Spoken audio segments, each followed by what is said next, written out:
Ghatal master plan. ঘাটালের মানুষ এতদিন বলতেন এই মাস্টার প্ল্যান নাকি চোখেই দেখা যাচ্ছে না, বুঝতেই পারছেন না আসলে কি। এবার কিন্তু চোখে দেখা যাচ্ছে। ঘাটাল মাস্টার প্ল্যানের কাজ শুরু হয়েছে, 19 কোটি টাকা স্যাংশন হয়েছে, 5টি স্লুইস গেট তৈরির কাজ চলছে। এই স্লুইস গেটগুলো হয়তো বর্ষার আগেই তৈরি হয়ে যাবে।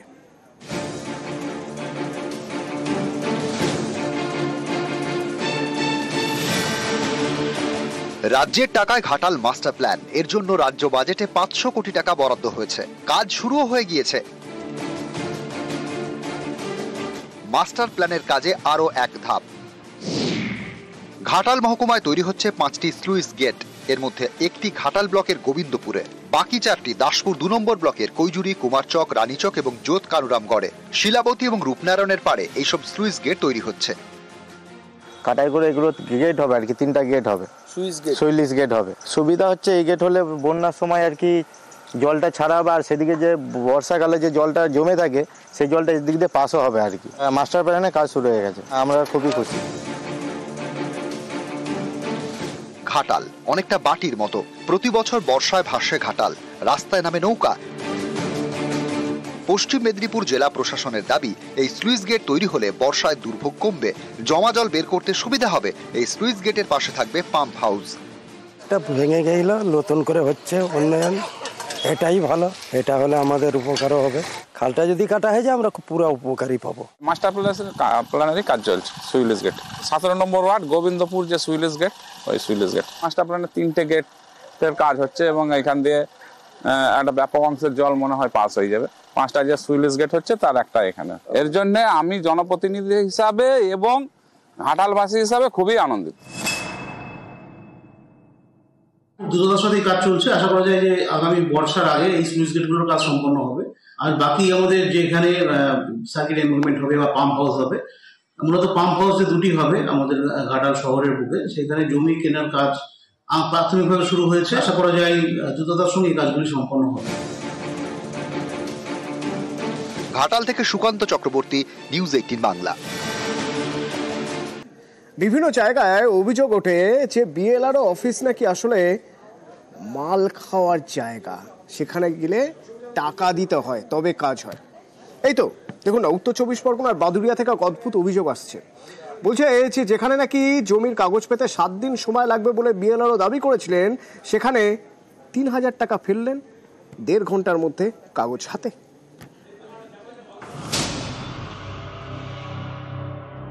বিএলআর সাহেবকে ফোন করি যে স্যার আমি একটা জমি কিনেছি, একটু রেকর্ডের ব্যাপার আছে। তা উনি বললেন যে এই মুহূর্তে করা সম্ভব না, 7 থেকে 10 দিন লাগতে পারে। না, আমি এইভাবে কোনো কাজ করি না, আপনি 5 নম্বর ঘরে গিয়ে কথা বলুন। 5 নম্বর ঘরে গিয়ে আমি দেখি 3500 টাকা দিতে হবে, দিলে আমার রেকর্ডটা আজকেই বেরোবে। বিএলআরও অফিসে টাকা না দিলে নাকি কাজ হয় না, এমন অভিযোগ নানা সময় শোনা গিয়েছে। এবার এই অভিযোগ উত্তর 24 পরগনার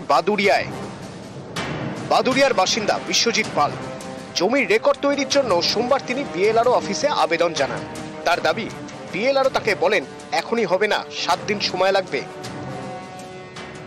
বলছি স্যার, একটু করে যদি আমার বলতেন যে কদিন লাগতে পারে আমার রেকর্ডটা। নোটিশটা যেদিন হবে, হিয়ারিং ডেটটা যেদিন তুমি পাবে সেদিনই হয়ে যাবে, 7 দিন লাগবে।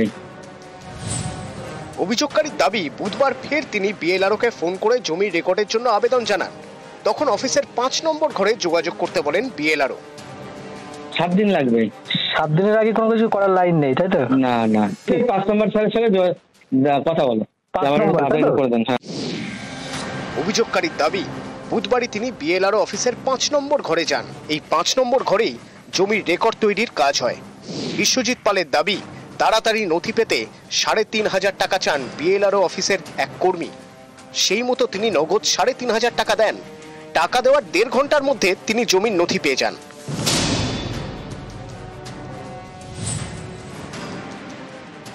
সেই মুহূর্তে আমি 3500 টাকা পেমেন্ট করি। পেমেন্ট করার 1 থেকে 1.5 ঘন্টার ভিতরে রেকর্ডের কাগজটা আমার হাতে এসে পৌঁছায়। বিএলআরও বলেছিলেন 7 দিন সময় লাগবে, তারপর বলেন 5 নম্বর ঘরে যেতে। সেখানে গিয়ে টাকা দিতেই হাতে নথি। 7 দিন তো দূর, 1.5 ঘন্টায় কাজ হয়ে গেল। এর থেকেই অনেকের প্রশ্ন, তাহলে কি এটা একটা চক্র? বিএলআরও অফিসেই কি ঘুঘুর বাসা? সেখানে কি টাকা দিলে তবেই কাজ, আর যারা টাকা দিতে পারবেন না তারা কি শুধু ঘুরেই যাবেন?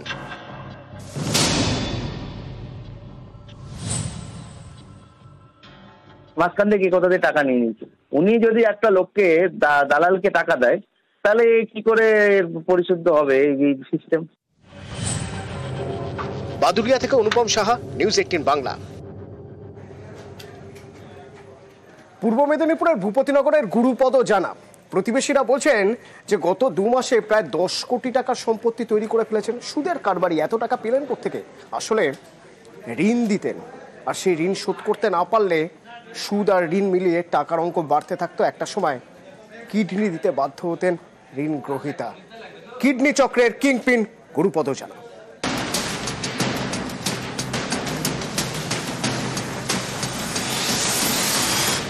কোথাও বাড়ি, কোথাও জমি। স্থানীয়দের দাবি মাত্র কয়েক মাসে গুরুপদ জানার ভোল বদলে গিয়েছে, সম্পত্তি ফুলে ফেপে উঠেছে। কিডনি পাচারের অভিযোগে এই গুরুপদকে বুধবার গ্রেফতার করে পুলিশ।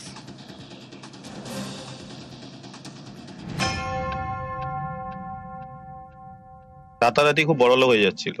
রিসেন্ট যেটা শুনেছিলাম প্রায় 1-1.5 কোটি টাকা দিয়ে একটা জায়গা কিনেছে।